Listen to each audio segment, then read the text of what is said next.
حضرت عمر رضی اللہ تعالیٰ عنہ ایک جنگل کا گزر کر رہے ہیں، جنگل سے ان کا گزر ہو رہا ہے، چرواہا بکریاں چرا رہے ہیں۔ امیر المؤمنین حضرت عمر فاروق ان چرواہے کے پاس جاتا ہے اور چرواہے سے کہتا ہو چرواہا ایک بکری بیچ دو۔ چرواہا کہتا ہے یہ بکری میری نہیں ہے، میرے مالک کی ہے۔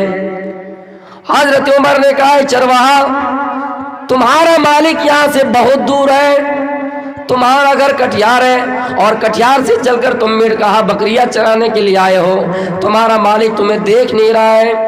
ایک مالک اور غلام کا رشتہ کیسا ہونا چاہیے، ایک مسلمان کا اللہ سے کتنا کیسا رشتہ ہونا چاہیے، کتنا گہرا رشتہ ہونا چاہیے، اس مثال سے آپ سمجھیے میرے پیارے ساتھیوں۔ وہ چرواہا کہتا ہے میرا مالک میرے اوپر بہت بھروسہ کر کے رکھا ہے، میں کیسے بیچ سکتا ہوں؟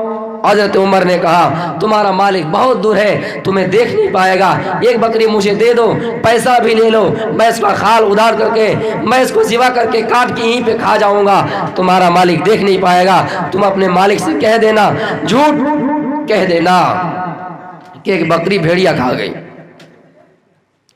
اس نے کہا یا امیر المؤمنین مجھے بےمانی کرنا سکھلاتا ہے، مجھے چوری کرنا سکھلاتا ہے، اے امیر المومنین آپ مجھے چور بناتے ہیں، آپ مجھے بتائیے اگر میرا مالک مجھے دیکھ نہیں پا رہا ہے تو کیا مجھے اللہ دیکھ نہیں پا رہا ہے؟ ان تعبد اللہ کانک تراہ فإن لم تکن تراہ فإنہ یراک۔ جب بھی مسلمان کوئی عبادت کرتا ہے تو ایسا سمجھنا چاہیے کہ ہم اللہ کو دیکھ رہے ہیں۔ ہاں اللہ کو ہم اگر دیکھ نہیں سکتے ہیں تو اللہ ہمیں ضرور دیکھ رہا ہے۔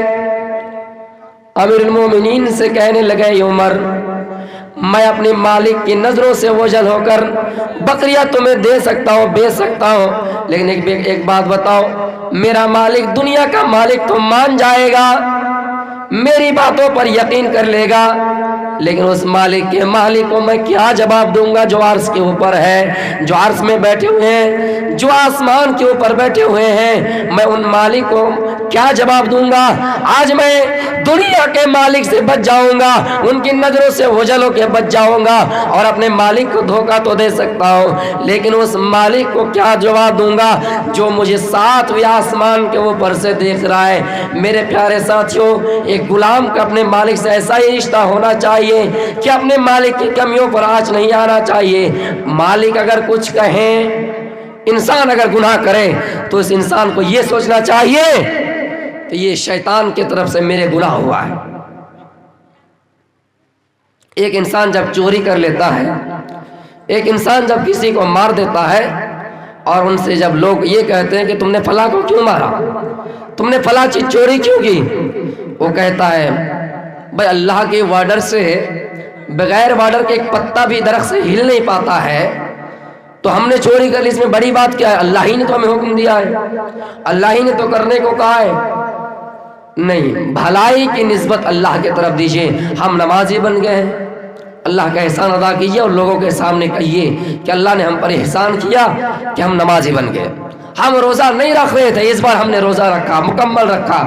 ہمیں اللہ کی طرف وہ بات لوٹانی کہ اللہ تعالیٰ کی مرضی سے اللہ تعالیٰ نے ہمیں دین کی طرف کھینچ لیا ہے، اور اللہ تعالیٰ ہم پر اللہ تعالیٰ کا بہت بڑا احسان ہے کہ اب تک ہم روزہ نہیں رکھ رہے تھے، اب روزہ رکھنے لگے ہیں۔ لیکن اگر ہم سے بھول چک ہو جائے، ہم نے گناہ کے کام کر لیے، تو اس کو یہ نہیں کہنا چاہیے کہ اللہ تعالیٰ نے ہم کو ایسا کرنے پر ابھارا ہے، بلکہ یہ کہنا چاہیے میری عقل کا قصور ہے، شیطان نے مجھے برگلایا۔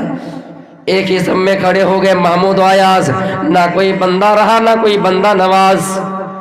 اے لوگوں، ایک ایسا زمانہ تھا جس میں سلطان محمود غزنوی اور ان کا ایک غلام ایاز تھا۔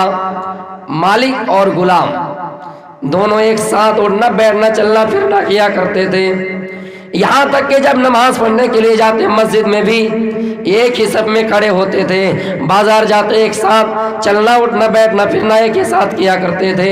میرے پیارے ساتھیوں، سب غلام کو حسد ہو گیا، ہم سب بھی غلام ہیں سلطان محمود غزنوی کے، لیکن سلطان محمود غزنوی صرف ایاز سے ہی پیار کرتا ہے۔ باپ کا اگر 4 بیٹا ہو، باپ کا 8 بیٹا ہو، اور باپ اگر ایک ہی بیٹا سے پیار کرے، ایک ہی بیٹا کو بازار لے کے جائے ماں کی اگر 3 بیٹی ہو اور ماں صرف ایک ہی بیٹی سے پیار کرے تو اور 2 بیٹی کو حسد پیدا ہوں گے کہ نہیں؟ پلاننگ کریں گے کہ نہیں؟ کیا ہم لوگ ہماری ماں کے بیٹے نہیں ہیں؟ بیٹا کہے گا کیا ہم لوگ باپ کے بیٹے نہیں ہیں؟ جس طرح یوسف کے بھائیوں نے مشورہ کیا تھا، یوسف علیہ السلام کو جب یعقوب علیہ السلام ہمیشہ چلنا پھرنا اٹھنا بیٹھنا ایک ساتھ کیا کرتے تھے، یوسف کے بھائیوں نے کہا کہ ابو ہم لوگ چراگاہ جاتے ہیں بکریاں چرانے کے لیے، ہم لوگ کا من نہیں لگتا ہے، آپ یوسف کو ہمارے ساتھ بھیج دیجئے۔ یہ پلاننگ ہو چکی تھی کہ ہم یوسف کو لے جا کر راستے میں مار دیں گے، قتل کر دیں گے، ختم کر دیں گے۔ اس طرح پلاننگ وہ لوگ کر چکے تھے کہ ہم لوگ بھی محمود کے، ہم لوگ بھی سلطان محمود غزنوی کے غلام ہیں، لیکن کیا بات ہے کہ محمود صرف ایک ہی غلام ایاز سے پیار کرتے ہیں۔ پلاننگ ہو چکی۔ جب یہ خبر سلطان محمود غزنوی کو پہنچی کہ سارے غلاموں نے پلاننگ کر لی ہے، میرے پیارے ساتھیوں، سلطان محمود غزنوی نے تمام غلاموں کو اپنے پاس بلایا اور غلاموں سے کہا، اے غلاموں، تم سب اپنے ہاتھ میں ہتھوڑی لو اور ہیرا لو، ڈائمنڈ لو، اور میں تم سب کو آرڈر دیتا ہوں کہ تم سب ان ہیروں کو توڑ دو۔ ہمارے پاس اگر کوئی سونا ہے، سونا کا ہار ہے، سونے کی چاندی کی ہار ہے، اور ہم اپنے غلام سے کہے غلام تم ان ہار کو، ان جنجیر کو، ان سونے کے ہار کو، ان سونے کے سکے کو توڑ دو، غلام کیا کریں گے؟ اپنے مالک کی بات سن کر اس کو توڑ دیں گے۔ جب سارے غلاموں نے توڑ دیا، سلطان محمود غزنوی سارے غلام کو اپنے پاس بلایا اور کہا، اے غلاموں، تم نے اس ہار کو کیوں توڑا؟ تم نے اس سونے کے ہار کو، ہیرے کو کیوں توڑا؟ ایک ایک جواب دینے لگا۔ ایک نے کہا، میں نے اس لیے توڑا ہے مالک، اس کی قیمت چند درہم کی ہے اور آپ کی قیمت بہت بڑی ہے۔ آپ نے کہا توڑو، آپ کا حکم تھا اور ہم نے اس کو توڑ دیا۔ مالک اگر کہے کہ میری کرسی ہے اس کو توڑ دو، آپ مالک کی بات مانیں گے کہ نہیں؟ ساس اگر بہو کو کہے، اے بہو فلاں کام کرو، چولہا گھر میں فلاں چیز رکھی ہوئی آپ اس کو توڑ دو، وہ اس کی بات مانیں گے کہ نہیں؟ سب نے توڑ دیا اور جواب آیا کہ اے مالک آپ کا حکم تھا، ہم نے توڑ دیا۔ سب غلام نے ایسا ہی جواب دیا، لیکن جب ایاز کی باری آئی تو ایاز نے کہا، اے میرے مالک، یہ میری عقل کا قصور تھا کہ میں آپ کی بات سمجھ نہیں پائے اور میں نے اس کو توڑ دیا، یہ میری ذہن کا قصور تھا کہ میں آپ کی بات سمجھ نہیں پائی اور اس کو توڑ دیا۔ وہ مسکرا دیے، ہنس دیے۔ غلام مالک ہنس دیے اور کہا، آؤ غلاموں، اب یہ بتاؤ کہ میں ایاز سے کس لیے پیار کرتا ہوں۔ غلام اور مالک کا رشتہ ایسا ہی ہونا چاہیے کہ جب مالک کچھ کہیں، مالک سے اگر غلطیاں ہی ہو جائیں، غلام ان کی غلطیوں میں آنچ نہ آنے دے۔ اس نے اپنے مالک کو غلط نہیں ٹھہرایا اور یہ نہیں کہا کہ اے مالک آپ نے حکم دیا تھا میں نے توڑ دیا، بلکہ اس نے یہ کہا میری عقل کا قصور تھا، میں نے اس کو توڑ دیا، سمجھ نہیں پائی آپ کی باتوں کو اور میں نے اس کو توڑ دیا۔ حقیقت میں مالک اور بندے کا ایسا ہی رشتہ ہونا چاہیے کہ اگر ہم سے کچھ غلطی ہو جائے تو ہم یہ نہیں کہیں کہ اللہ نے ہم کو کرنے کا ہے، ہم چوری کر لیے، کوئی انسان ہمیں مار رہا ہے پیٹ رہا ہے کہ چوری کیوں کیا، ہمیں کہیں یار اللہ کا حکم تھا ہم نے چوری کر لی، اللہ کا حکم تھا ہم نے سود کھایا، اللہ کا حکم تھا ہم نے گناہ کے کام کیے۔ اللہ اگر چاہے تو ہم کو روک دیتا نا بھائی۔ بھلائی کی نسبت اللہ تعالیٰ کی طرف کیجئے، لیکن گناہ کی نسبت شیطان کی طرف کیجئے، خود کی طرف کیجئے۔ عقل کا قصور تھا۔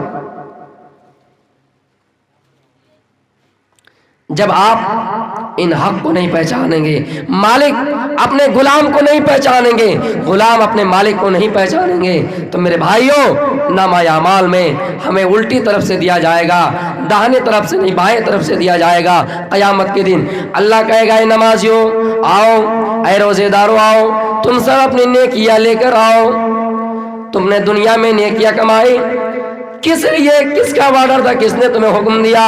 گناہ کے کام کے کس لیے کیے؟ سب جواب دیں گے، یا اللہ میں نے تیرے ڈر سے نیکیاں کمائے، یا اللہ میں نے تیرے خوف سے نیکیاں کمائے۔